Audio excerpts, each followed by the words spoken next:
Karen demands my front row seats at my grandma's funeral because she's more related to her. Here's what happened. Subscribe to Am I the Jerk on YouTube and hit the bell for notifications.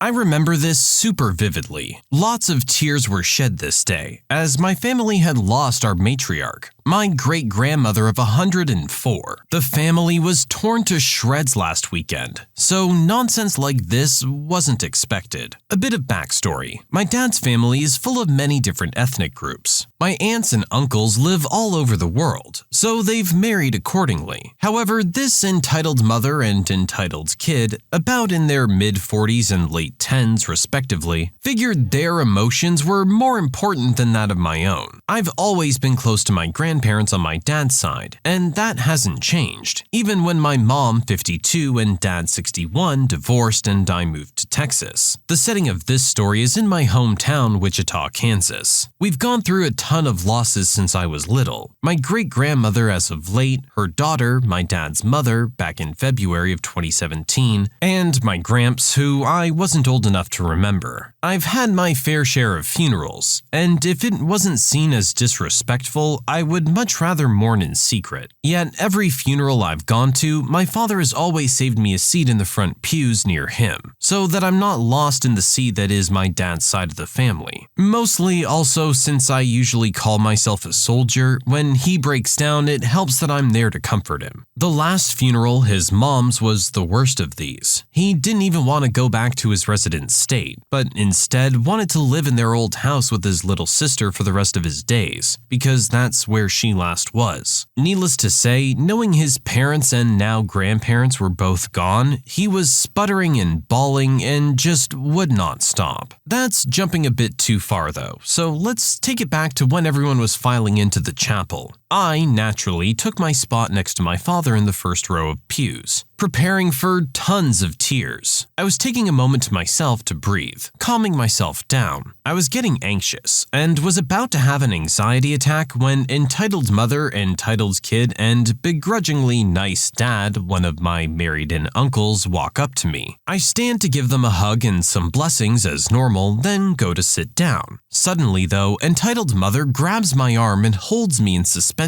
Her nails are cutting into me a bit, but I don't say very much about it. I was an adventurous kid. A few scrapes and bruises never hurt, so her cat claws for sure weren't going to do a thing.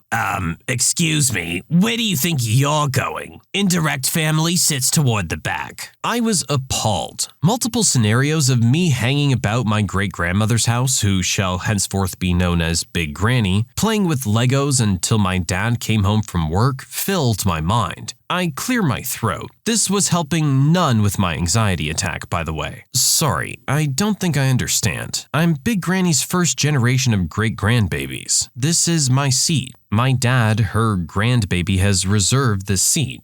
I don't see your name on it, kid. Move out of the way. Don't you know to respect your elders? Acting like this doesn't make you any more of an elder than it makes me. You don't see me telling Big Granny's great-great-great-grandchildren not to chew gum or play on their mom and dad's phones instead, do you? Entitled mother is baffled by my talking back, trying her best not to raise her voice. I've known Big Granny for years. You've never been around. There's no way some spawn like you was reserved a seat here. I doubt she even remembered you. I'm nearly to tears at this point. Not only did she insult me, but she tried to tack on some guilt to make me feel even worse for having to live with my mother under custody. My mom didn't even want me to come to the funeral. I look over and they're carrying Big Granny in, preparing to start. I begin to whisper, fighting the tears of confrontation as well as seeing Big Granny's coffin. I'm sure that Granny wouldn't want someone calling her great-grandchild a spawn. It's time to be respectful. Entitled kid butts in, trying to put in her own 2 cents. She's right, you know. Big Granny loved me more because I was around. We deserve to see her first. Now move, jerk. Entitled mother, in classic black mom fashion, gives the back of her head a small smack. Hush up. Stay out of conversation for grown folks. But she's right. We've been around more, so these are our seats. Move it. My dad, turning from his wife to tune in, stands up, his light-skinned face turning beet red in anger. He He looks as if he was going to pop his eyeballs out. Nice, Dad. Take your wife to the back. Big Granny's here. There's no time to be disrespectful. Excuse me? I have as much right to be here with entitled kid to honor our great-grandmother as she does. My dad was having none of it. Get out. What? Leave the chapel. Go away. You're bringing negative energy to a serious situation. Leave now.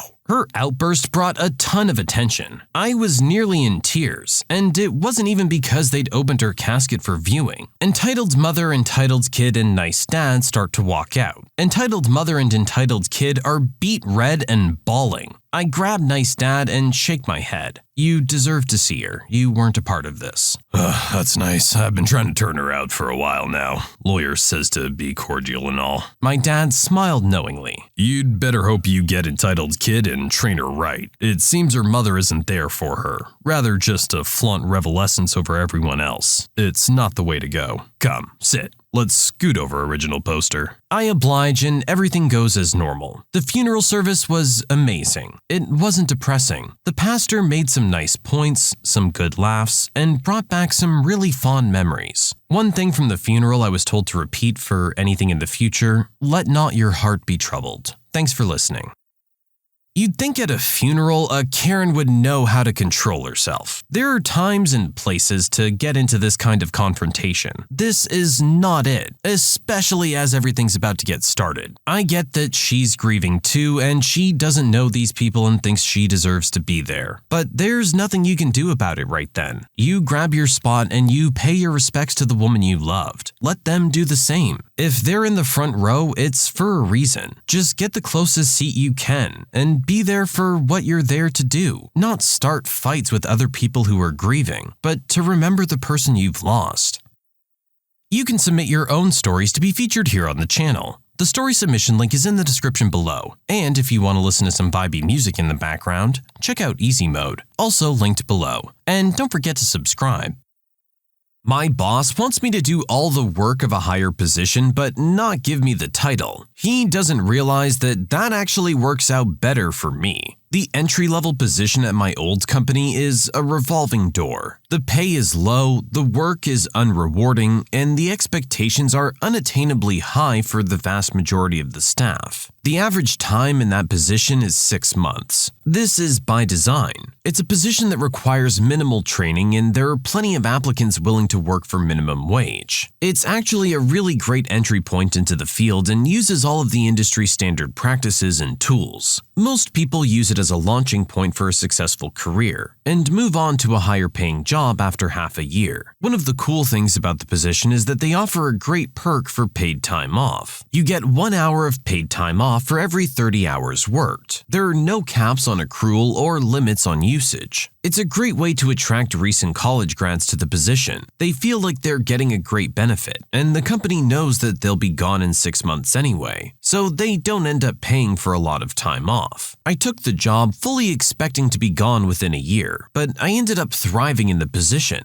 My bosses were impressed, and they offered me raises if I would stay with the company and increase my scope of responsibility. Every time I started to think that my career was stagnating, they would make staying in that position worth it. After a couple years, I had learned enough that I felt confident in my ability to take on a mid-level role, so I asked for consideration. The mid-level role comes with benefits and a salary, along with a title that would look great on my resume. The drawback was that this position has a cap of 4 days of paid time off usage per year. Still, it would be a great stepping stone in my career, so I was eager to move up. The only problem is that the mid-level position hires from a pool of candidates with an MBA, which I don't have. My boss told me that they would love to have me work on that team and would give me a good raise, but I wouldn't get the title, salary, or benefits without an MBA. Works for me. I know how to write a resume and present myself in an interview, so the title is meaningless as long as I'm doing the work of that role. The pay increase would be great leverage while I search for a new job, and I don't need the benefits. I don't need to be on the company's healthcare plan because I get free healthcare from the VA. I don't need their 401k plan because my wife's company has a better one. I don't need their student loan repayment benefits because the GI Bill paid for my degree. so I took the promotion, but I kept my original title. I don't think they realized that this means I also kept my original paid time off structure, and at my new pay rate. Giving me that much paid time off would be kind of expensive. After about a year in that position, I was ready to move on.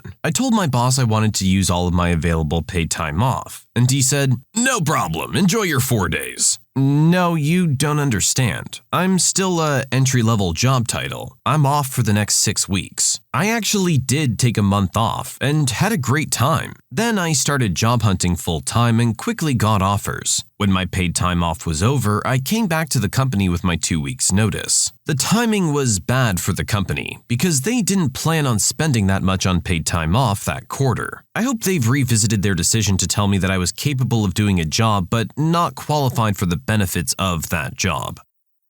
Sounds like our original poster worked the system pretty well here. He originally describes it as a difficult position, but it was something that he excelled at and allowed him to move forward and still achieve some of those great benefits, while also getting a better pay. Sure, maybe he didn't get some of the other perks, but he got what he needed out of that position. He got all the knowledge and experience that he needed to move forward with his career, and got a paid month and a half off at his new higher salary. I don't think anyone's going to complain with that. You don't really care about some of those other healthcare benefits and stuff like that if you're not going to be sticking around for an extended amount of time anyway. I'd say all in all, everything worked out pretty well for our original poster in this arrangement.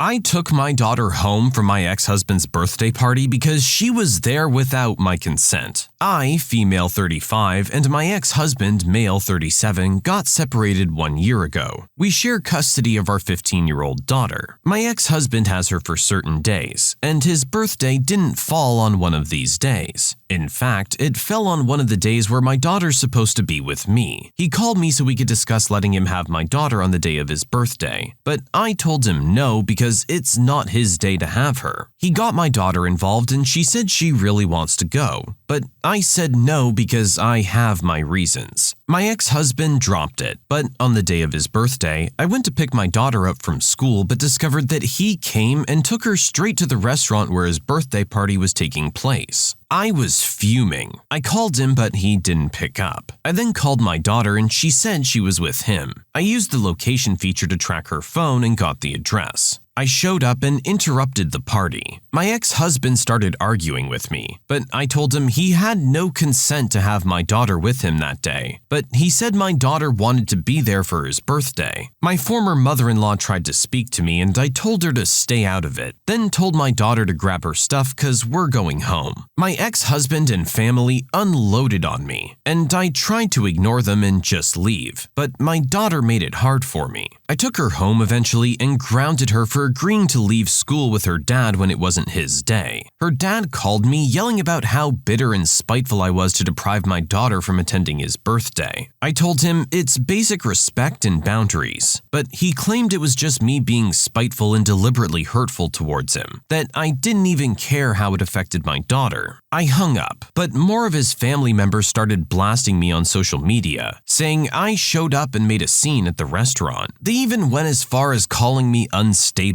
Am I the jerk?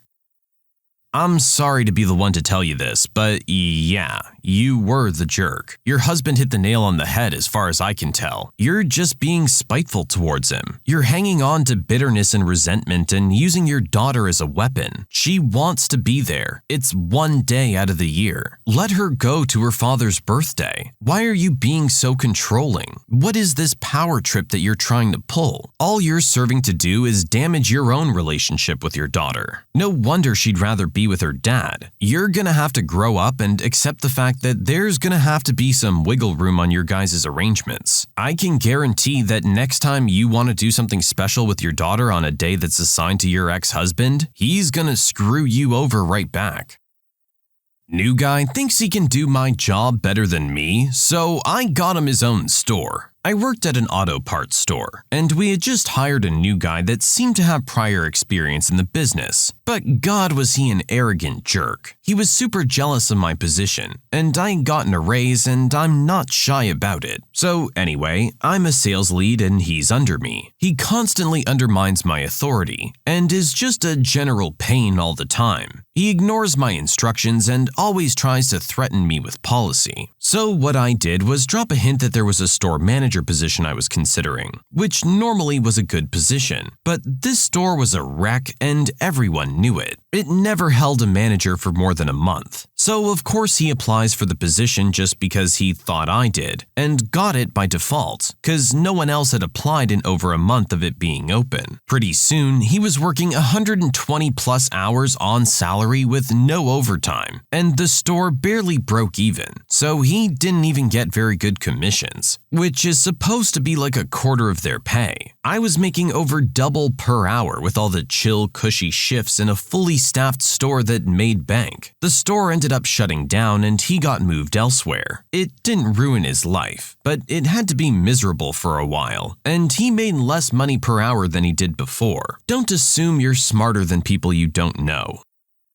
That's great that you have prior experience and maybe know something coming into this position, but that doesn't mean that everyone already there doesn't know what they're doing. Typically, coming in as the new guy, you want to kinda lay low for a little bit, get the lay of the land, just observe, see where everyone's at. If you see that there are problems, then you can offer constructive help, but don't be an arrogant know-it-all jerk walking around like you know better than everyone else. No one likes that person. Our original poster found a way to not have to work with this guy anymore and screw him over for the next little while. Hopefully he can learn to be a little bit more humble in the future.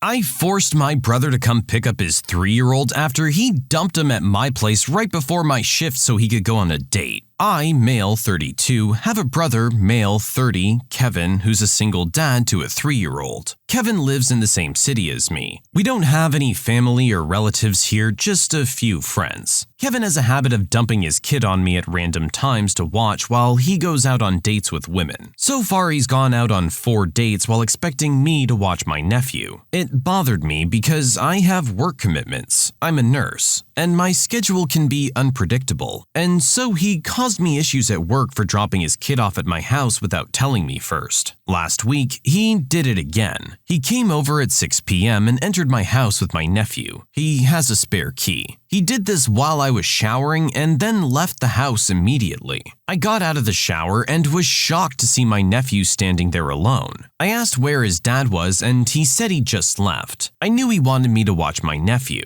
I called him several times on the phone and he didn't pick up. I was so mad and almost freaking out because I was gonna be late for my shift. I sent him a text telling him to come pick up his son right now or I'd call the cops on him for child abandonment. He finally texted me back begging that I suck it up just this time because he had an important date and he couldn't leave in the middle of it. I told him that I was serious and I'd do it and gave him 10 minutes to get home. He got back looking ticked and started yelling at me for ruining his date and making him leave in the middle of it, just because I couldn't be bothered to skip one shift to watch my nephew. I told him I never agreed to watch his son and he made me do it. He said that it was an emergency, which made me laugh, because calling a date night an emergency is just absurd. Long story short, he left with my nephew, but hasn't stopped blaming me for spoiling his date and probably causing damage to the relationship between him and his potential girlfriend. It's been a week, and he's still salty about it, demanding I make it up to him and call his date and lie to her, and tell her some sob story about why he had to leave. But I told him I'm not gonna do that. Am I the jerk?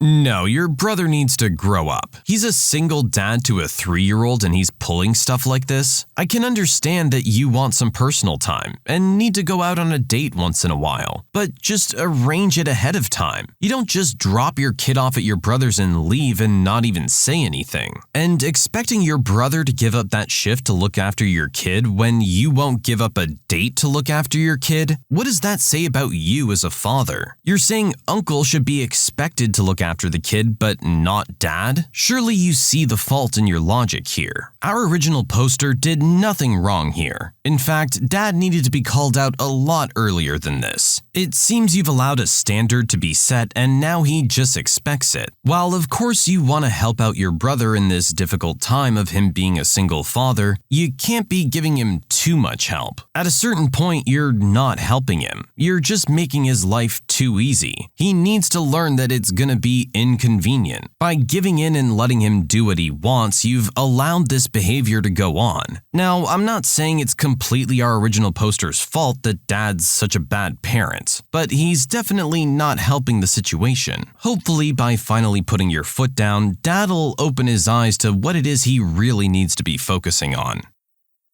When you subscribe, make sure to hit the bell to turn on notifications. Put the playlist on in the background to finish listening to all the stories. Or if you want to listen to some vibey music in the background, check out easymode. If you like Am I the Jerk, give Am I the Genius a shot. Everything linked in the description.